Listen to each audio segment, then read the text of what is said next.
One Piece nos apresenta o pirata cozinheiro Sanji. Sanji, que faz parte da tripulação dos Chapéus de Palha, liderados por Monkey D. Luffy, é responsável pela alimentação de seus companheiros, sendo o chefe de cozinha do navio.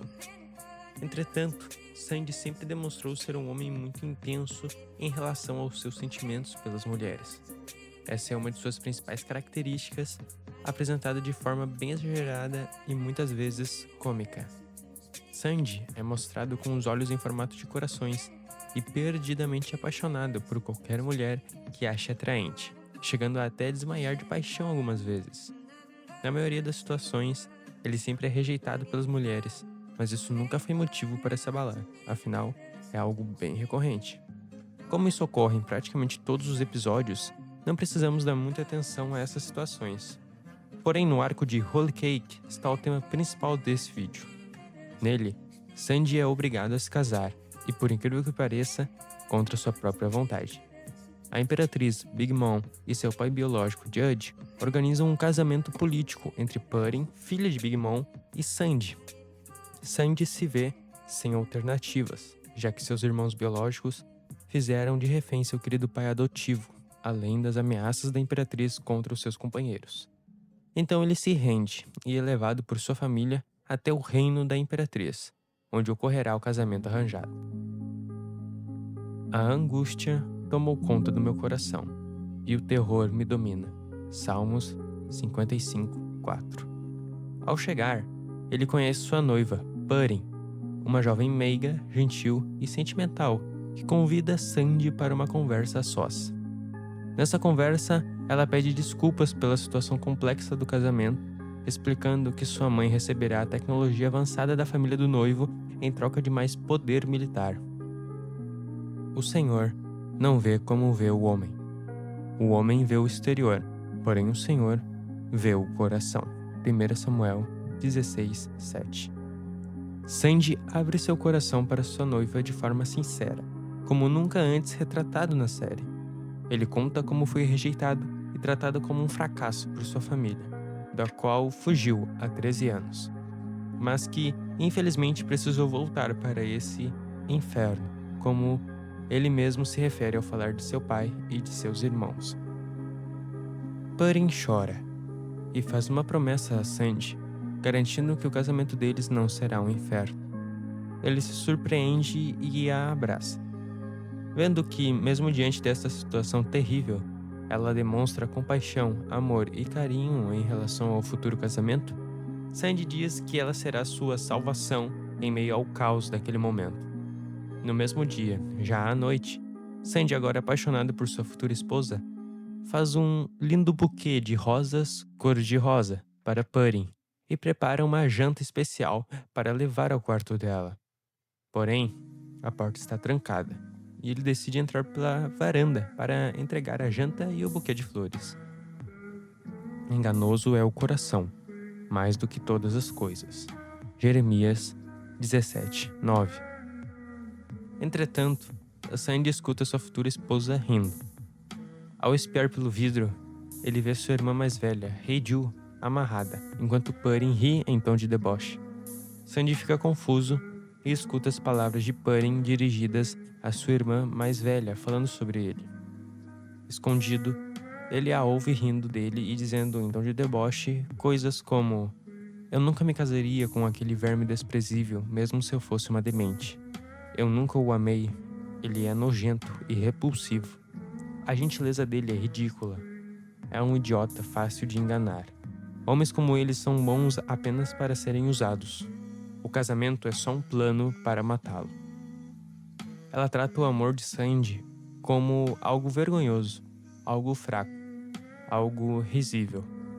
Ao ouvir tais palavras de sua noiva, Sanji se quebra. Assim como nós, cristãos, que nos frustramos de tamanha forma com coisas dessa vida, parece que perdemos tudo o que tínhamos. Essas palavras de Pudding confirmam tudo o que ele sempre temeu. Sua bondade é uma fraqueza, que se só é aceito enquanto serve e que amar demais faz dele descartável. Sanji chora, escondido, quieto, sozinho, sem ninguém ver. suas lágrimas preenchem seus olhos a ponto dele não conseguir mais enxergar com clareza, enquanto tenta acender o isqueiro debaixo da chuva. Alguém que ele pensou que seria sua salvação se tornou sua maior frustração, sua perdição emocional. Quantas vezes colocamos todas as nossas expectativas em alguém, como se essa pessoa fosse nossa solução para todos os problemas? Quantas vezes depositamos nossas esperanças em alguém, como se esse ser humano fosse nos salvar? Estamos colocando uma imagem enganosa sobre essa pessoa, como se fosse tudo o que temos, quando na verdade, quem deve estar nesse lugar no nosso coração é Jesus. Enquanto isso, voltemos para o primeiro momento em que Sandy estava a caminho do castelo da Imperatriz. Ele estava na carruagem junto com sua família biológica, quando Luffy aparece para trazê-lo de volta, para salvá-lo. Veja que Luffy cumpre um papel um tanto simbólico nessa história. Mesmo Sandy o rejeitando, ele permanece e o aguarda retornar. Por mais que Sandy rejeite de todas as formas possíveis o convite de seu capitão para retornar, Luffy insiste.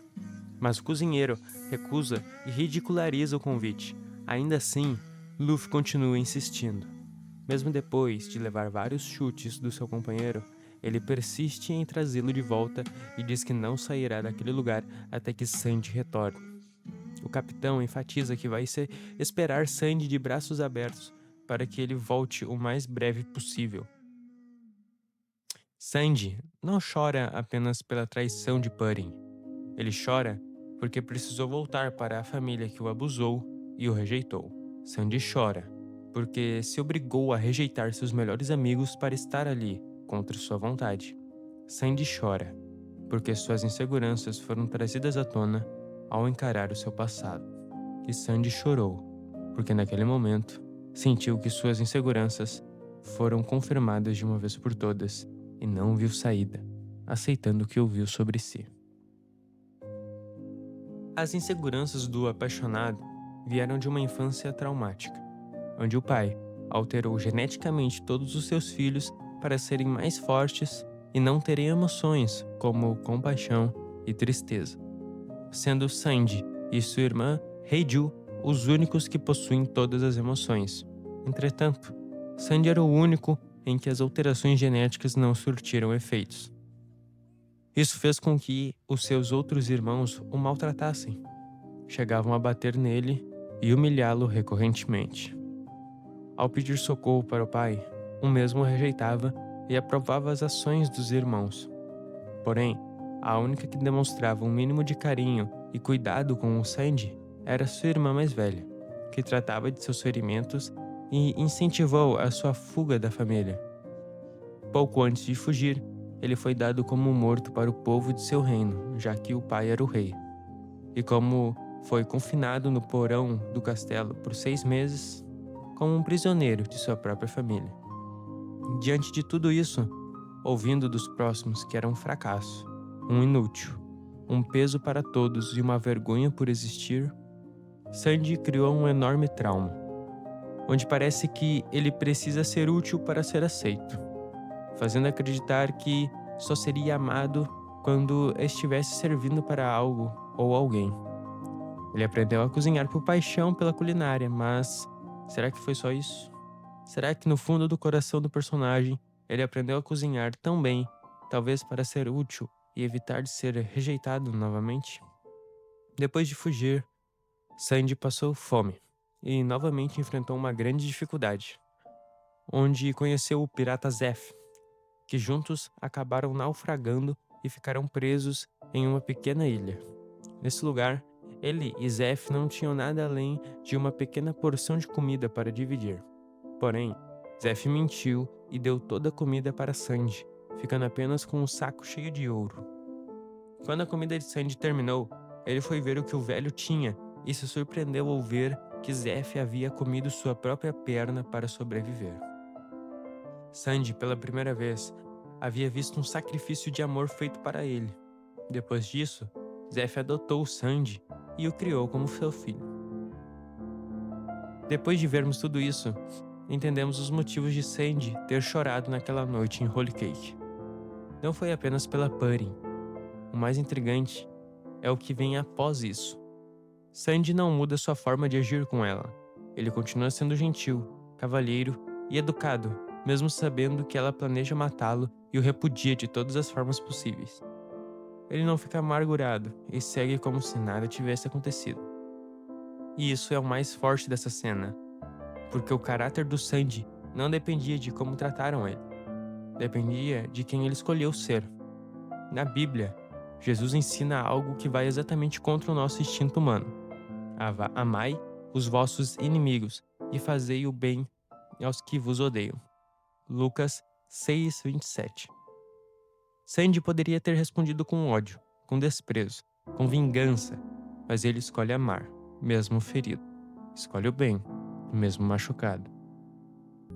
E quando Sandy se perde nesse sofrimento, acreditando que não merece voltar, tem alguém do lado de fora esperando. Luffy aqui faz um papel um tanto simbólico. Luffy não vai embora. Luffy não grita com ele. Ele diz: "Eu vou esperar por você", assim como Jesus faz com o homem perdido em si mesmo. Cristo não nos abandona quando erramos. Não vira as costas quando caímos. Ele espera, ele chama, ele permanece. Sandy acha que precisa se sacrificar sozinho. Luffy mostra que ele não precisa carregar isso só. Então Sandy retorna para Luffy. Sandy, mesmo sendo apenas um personagem, nos dá uma grande lição cristã. Como podemos ver, podemos aplicar em nossas vidas esses ensinamentos e refletir sobre o que foi apresentado aqui hoje.